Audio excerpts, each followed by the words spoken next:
আমার জীবনে চাইতে ওর জীবনের মূল্য আমার কাছে অনেক বেশি। যত অন্ধকার হচ্ছে আমার নিরাপত্তার ঝুঁকি তত বাড়ছে, সুতরাং আমাকে যেতে দেন প্লিজ। না আমার তো লোকের নিরাপত্তার ঝুঁকি না না না না ভাই, আমার জীবনে চাইতে ওর জীবনের মূল্য আমার কাছে অনেক বেশি।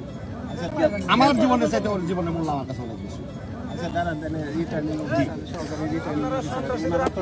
না উনি তো সন্ধ্যা করতেছেন, উনি এর আগে আরো অনেক উদ্যোগ নিতে পারতেন।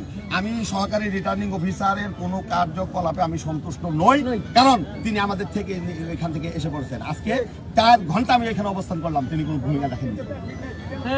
সুতরাং এখন আস্তে আস্তে সন্ধ্যার পরে উনি মনে করতেছেন আমরা বিপদে পড়ে পালিয়ে যেতে বাধ্য হবো।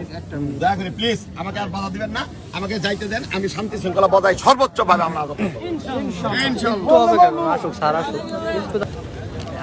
আসসালামু আলাইকুম।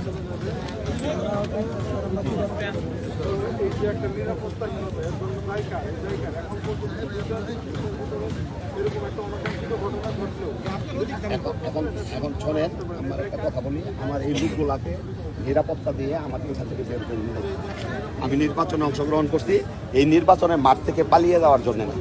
আমাকে যে পালানির পরামর্শ দিচ্ছেন, এই পালানির পরামর্শ প্লিজ আমাকে দিবেন না। আমি মাপ চাই।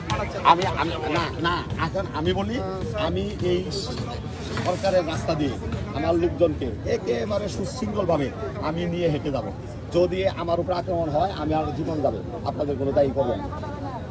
এখন আপনার এখানে পুলিশ বাহিনী আছে, আমাদের সেনাবাহিনীর ভাইরা আছে, ওনারা আমাদের সামনে স্কট দিয়ে যাক। আমরা যদি অন্যায় করি ওনারা দেখবেন, আর কেউ যদি জোর করে এসে আমার উপর আক্রমণ করে সেটা প্রতিহত করার দায়িত্ব না। যদি দায়িত্ব না পালন করতে পারেন, যা হবার কপালে আমাদের হবে। আমি নির্বাচনের মাঠ থেকে এইভাবে পালিয়ে যাব না। দয়া করে প্লিজ আমাকে আর কিছু বলবেন না, আমাকে কিছু বলবেন না। এখন সন্ধ্যা হয়ে যাচ্ছে, আমার কথাটা বোঝেন। যদি অন্ধকার নেমে আসে, এখানে আরো ভয়াবহ সংকটের সম্ভাবনা রয়েছে, তখন সমস্যা হয়ে যাবে। বরং এখন আমার সমস্ত কিছু কন্ট্রোলে আছে, আমার দলের সমস্ত লোকজন আমার কন্ট্রোলে আছে। আমি নিয়ে যাব সকলকেই, আপনারা আমাদেরকে সহযোগিতা করেন প্লিজ।